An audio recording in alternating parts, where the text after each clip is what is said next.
Нугас Жижиг Зунами YouTube channel тавтай морил. Өнөөдөр биш та тавдах нийлээ хуучин боловч олон хүний мартагдаагүй бизнесийг нэг болох офис болгон Special Cargo Warehouse-ын тухай ярих болно. Мэдээж бас Vehicle Warehouse гэж байгаа. Гэтэ тэрний тухай тусдаа видео хийх шийдсэн байгаа. Тийм болохоор дараалал хоногийн этг өдрийн ойрын 6 цагаас дахин уулзсан шүү. Бити мартаарай. Бид бүх орлогын аргуудыг задлан үзэж мөн карьер болон тэнд ямар шаналууд хүлээж байгааг ярилцсанаа. Хэрвээ та энэ бүхэнд үнэхээр утга байгаа юу? Бусад бизнесүүд аваад офисын warehouse дээр мөнгө олох нь хэрэгтэй юу гэж бодож байсан бол энэ видео яг танд зориулагдсан шүү. Видео нь маш дэдэнгэргүй байх учраас та нарт таалагдана гэж бодож байна. Тийм болохоор channel-аа subscribe хийгээгүй бол subscribe хийгээд видеон дээр like дараад өгөөрэй.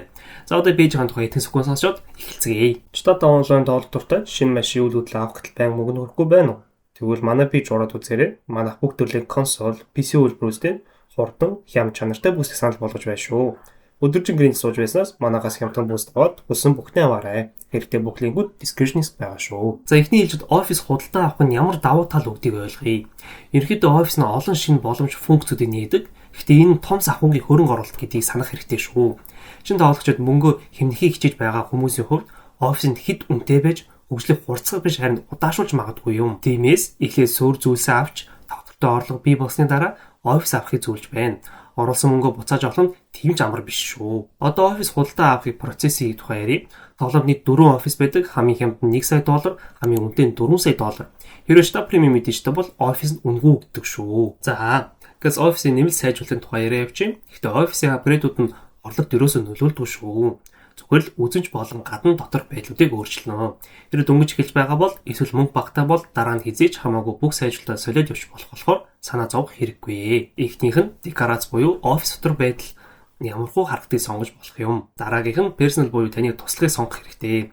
Эрэгтэй эсвэл эмэгтэй байж болохыг сонгож болно. Ямарыг сонгох нь та нарын л дур юм шүү. Дараагийнх нь офисын нэр. Энэ нь төв хаалгаар орж ирэхэд шууд харагддаг шүү. Нэрээ сонгоход мөнгөө сонгож болно. Дараагийнх нь Gun Locker. Энэ хэрэв бусад бизнесүүд дээр нь байгаа бол нэг хэрэггүй. Gun Locker-ын зүгээр л та нарын авч явж байгаа буунуудыг багасгаж эсвэл ихсэж өгдөг шүү. Хэрэв 4-5 rifle авч явж яваад баймиргүй байвал эндээс ашиглалтгүй буунуудаа хайд хийгээд одоо ганцхан байнга ашигладаг буугаар аваад явж болно гэсэн үг.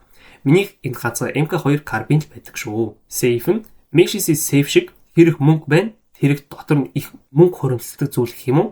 Бас л зүгээр үзэж болохоор хэрвээ их мөнгөтэй бол сейф нь дөрөв мөнгөтэй харагдах болно. За, сүүлчиг нь апартментс буюу миний бодлоор ер нь бол хэрэгтэй зүйл заримдаа ямар нэгэн цэгээс өөр цэг рүү телепорт хийх үедээ spawn point-о офис дээр тавиад сешнээ солиод урдан шилжиж болдог шүү. За, одоо офис дотор юу хийж болох вэ? Офис дотор сууж байгаа ассистент руугаа очиод нийт 5 үйлдэл хийж болно. Эхнийх нь Pegasus Concierge буюу ямар ч Pegasus-ийн нисэт хэрэгээр офисоос гарч болно. Мэдээж төлбөртэй шүү. Дараагийнх нь Personal Vehicle. Энэ миний хувьд хамгийн том шоп болсон гэх юм уу? Энэ таны ямар ч гараж, бизнес, гэрт байгаа машинуудыг дуудаа авчирнаа. Яг л механик үйлчлэгийг үзүүлнэ. Гэхдээ илүү хурдан. Мөн түншлэнд үнэгүй снайпуудад дүүрэж болно. Базар нь бол зүгээр бусад тоглогч нарыг офисто өргөх функц юм. Харин Export Mixed Goods нь тун удахгүй ярилцах болно. За ингээд ер нь бол бүх функцүүдийг ярьж дууслаа. Одоо харин офисын гаражийн тухай гэс тайлбарлаад жинхэнэ орлого олох гаргууд руугаа орцгоё. Офис авсан бол тоглож болон нийтдээ 3 давхар гараж авч болно. Давхар болондоо нийтдээ 20 машин хадгалж нийтдээ 60 машины газартай болно гэсэн үг шүү. Машины гаражуудын үнүүдийг та одоо текст дээрээ харж байна. Хур болгоноо өөрчилж болно. Доторх үзэмж, гэрэлтүүлэг болон тоонуудынхаа дизайнуудыг сонгож болно шүү. Мөн түвшний 900 мянгаар мод шоп авч болно. Энэ Venice болон Los Angeles Customs-ийн бүх сайжруулалтыг нэгтгэсэн болохоор заавал ийш тийш яваад байхгүй нь амар юм. За, ингээд офисын бүх зүйлийг ярьж дууслаа. Одоо гол хэсвэргүү буюу security болох офис дотор компьютерийн тухай ярилцъя. Очоод суунгууд 3 сонголт гарч ирнэ. Бид өнөөдөр зөвхөн Special Cargo-г ярилцах болно. Special Cargo сонгоод биднэрт байгаа warehouse-ийн тухай мэдээлэл болон нийт хайрцагуудын тухай харагдана. Дараа нь warehouse map дээр дараад хаана warehouse-д нь байгаа гарч болно. Хэрэв warehouse байхгүй бол дээр байгаа all дээр дараад ямар warehouse-ыг авч болохыг харж болно шүү. Нийт 3 төрөл байдаг. Жижиг, дунд болон том юм. Жижиг warehouse-д нь 250 мянгаас 400 мянгагийн хооронд байгаа нийт 16 хайрцаг авах боломжтой. Дунд нь 180 мянгаас 1 сая 170 мянгагийн хооронд байдаг бөгөөд нийт 42 хүртэл хайрцаг авах боломжтой. Том нь 1 сая 900-ээс 3 сая 500-ийн хооронд байдаг бөгөөд нийт 111 хайрцаг авах чадвартай. За, одоо гол орлогоогаа орохоос өмнө Terabyte-ийн тухай ярья. Terabyte аваад Garment Factory аваад Garment Factory дээр Terabyte-нд master control terminal суурилуулснаар Terabyte дотроос бүх бизнесүүдэд удирдах болох бөгөөд даалгавруудаа эхлүүлж чадах юм. Гэтэ Terabyte авчаад Office авах шаардлагагүй гэж ойлгож болохгүй шүү. Та нар Office орол Warehouse-удаа худалдаа авч чадна. Харин Terabyte-аар ганцхан Warehouse-ийн хайрцагт цуглуулах даалгавруудыг л эхлүүлж чадах юм. За, одоо жихээ орлого тооцоонууд руугаа орцгоё. За, бүх юм авчлаа. Одоо яаж мөнгөө олох вэ? Warehouse-аа сонгоод 3 сонголт гарч ирнэ. 1, 2, 3 хайрцгаар зөөх үү гэсэн. 1 хайрцгаар зөөх бол $2,000, 2 хайрцгаар зөөх бол $8,000, 3 хайрцгаар зөөх бол $18,000 болох юм. Хайрцагуудыг агуулгах хүрсний дараа дахин захиалах хүрэл 5 минут хүлээх хэрэгтэй болдог. Цагаа алдахгүй тулд 2 дахь агуулга авах нь дээр шүү. Та 2 дахь агуулга дээр ажиллах байх хооронд эхнийг нь кулдаунаас гарнаа. Хэрвээ дөнгөж эхлээд ганцаараа тоглож байвал 2 жижиг эсвэл 1 дунд 1 жижиг агуулга тохиромжтой. Шинэ тоглогчид Office-т ойр агуулга авах хэрэгтэй. Харин Terabyte-д бол байршил хамаагүй. Зүгээр л Terabyte-а дуудаад агуулгуудыг дунд байрлуулад шууд хайрцаг хүрэлтээ эхлүүлнэ. Одоо агуулгадаас олж болох ашгуудыг та дэлгэцээр харж байна. 1 хайрцгаар зөөвөрлөх нь хамгийн ашигтай. Гэхдээ хамгийн удаан. Харин 3 хайрцгаар дүүргвэл хурданч ашиг бага. Хэрвээ дөнгөж эхэлж байгаа бол 1 хайрцгаар зөөхийг зөвлөж байна. Тэгснээр ямар даалгавартай байдгийг ойлгож, ер нь бүтцийн хурдан ойлгож, харин нэлээд хөгжөөд хурдан ашигаа бодож байгаа бол гурвуулангаан зөөгсөн дээр гэхдээ гол нь MK2 аппрессортэй болон Terabyte-тай байх хэрэгтэй. Үүнд төрлөх 2 том агуулгатай байж бүрэн утгаар нь ашиг идэх болно. Харж байгаачлан ер нь Warehouse-д бол нэлээд ашигтай, бас их зардалтай. Хэрвээ 5 том агуулгатай бүгдийн дүүргүүл нэг дор 10 сая ол боломжтой. Гэтэ тэр хүртэл зарлагч гэсэн маш их болохоор ер нь Warehouse дээр мөнгө олох гэж бодож байгаа бол маш сайн бодож төлөвлөж байж л ороорой. Тэгэхгүй бол Warehouse-тай авчаад дараа нь хайчгаар зүгээр л мөнгө өрсөн хэрэг болно шүү. За, одоо ер нь ямар даалгаврууд байдгийг харуулад явчих юм. Даалгаврууд нэгвэл очоод алаад хайрцагуудаа хулгайлах хэрэгтэй байдаг. Заримдаа хүн алгах хэрэггүй зүгээр л машин байгаа газар руу очоод машинаар хайрцаг хүргэж өгөх байдаг. Энэ даалгавар нь хамгийн их таардаг шүү. Өөрний хамгийн ядаргаатай даалгавар нь гэвэл 3 хайрцаг нэгээр нь зуух.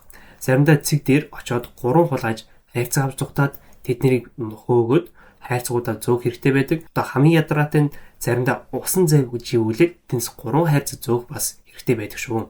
Ер нь гочлон ийм даалгаврууд гарч ирдэг шүү. Хайрцагуудаа удаан хүргэж өгөөд байвал ассистент чинь залгаад хайрцагуудаа удаан хүргээд байна. Хурдлах хэрэгтэй гээд хүргэх хугацаатай болдог болохоор опрессор эсвэл хурдан нисэх хэрэгтэй байх нь зүгээр шүү. Мөн түнчлээ 2 лупэ залгаад өгдөг даалгаврууд байдаг.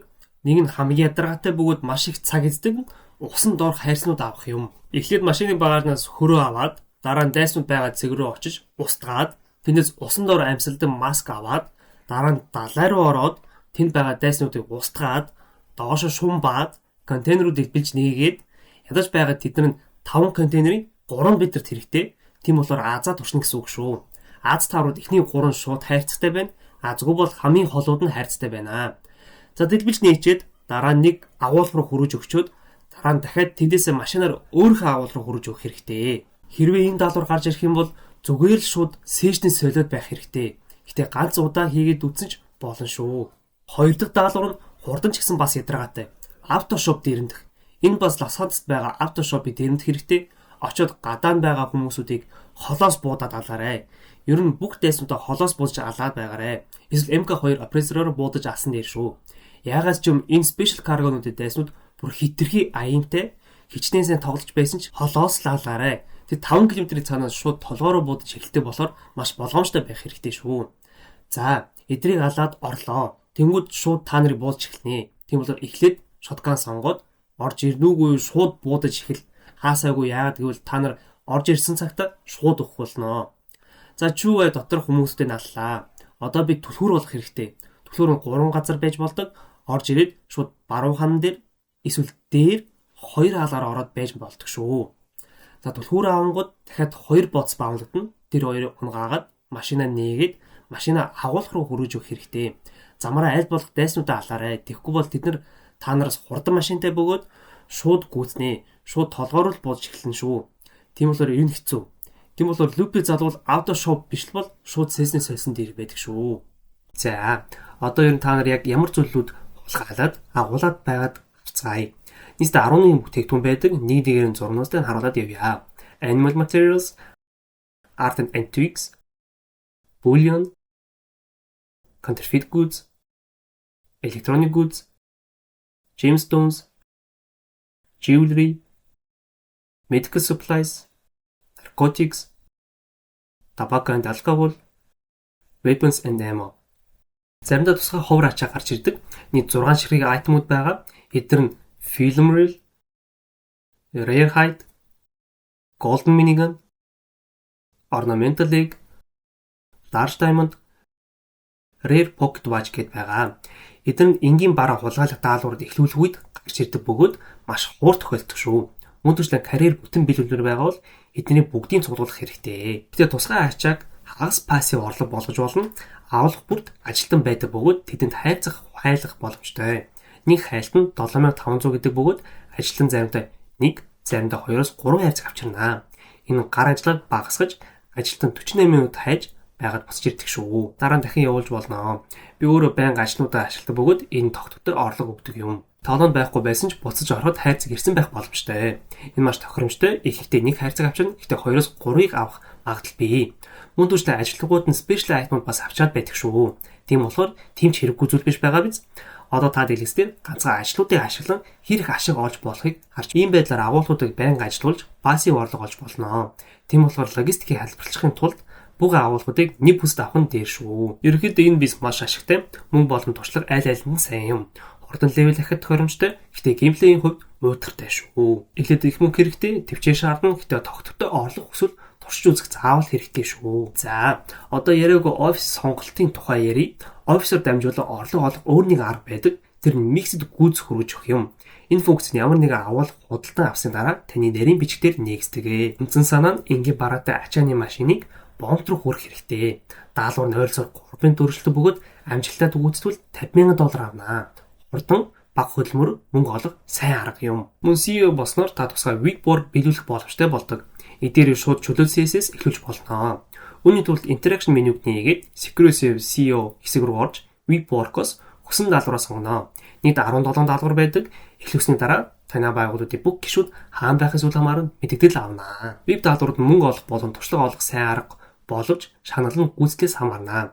Ихтийн контент хөгжлөн 6 цэнгэлийн зориулалттай бөгөөд тогтвортой фарм хийх хамгийн үр ашигтай арга биш шүү. Олон даалгавар тусгай тээврийн хэрэгсэл хэрэгтэй болдог. Жишээлбэл ramp bug эсвэл rocket vault гэх мэт. Ганцаараа тоолох дуртай хүмүүс зарим даалгаварт боломжгүй байж магадгүй юм. Гэсэн хэдий ч ялангуяа өмнө туршиж байгаа бол энэ геймплейг төрөлжүүлэх сайн арга юм. Гэтэ ихэнх даалгаврууд нэг удаа дууссан дараа сонирхол багасдаг. Харин найзуудаа тоглож байвал илүү сонирхолтой болно шүү. Мөн та байгууллагын босс болж веб челленж эхлүүлж болно. Interaction menu руу ороод, Secure Save CEO руу ороод, веб челленжийг сонгоод багтаа зориулсан сорил сонгоно. Яалагч нь үндсэн шагнал авна. Гэтэ оролцсон бүх тоглогчид мөнгө болон RP авдаг шүү. Даалгаврууд ихсний дараа CEO Spectator горонд орж бусдыг ажиллаж болно. Эдгээр сорилууд нэлээд сонирхолтой, ялангуяа найзуудаа тоглоход. Мөн CEO-гийн дүрд танд тусгай чадварууд нэгсдэг шүү. Нийт 7 чадвар байдаг бөгөөд 6 төлбөртэй. Эхний чадвар нь Lux Helicopter. Энэ офис болон агуулгын хооронд телепортыг ажиллана. Газар аль ч хэсгээс дуудаж сунгад сонгосон байшил руу шууд хүргэж өгнө. Хоёр дахь чадвар нь Bull Shark.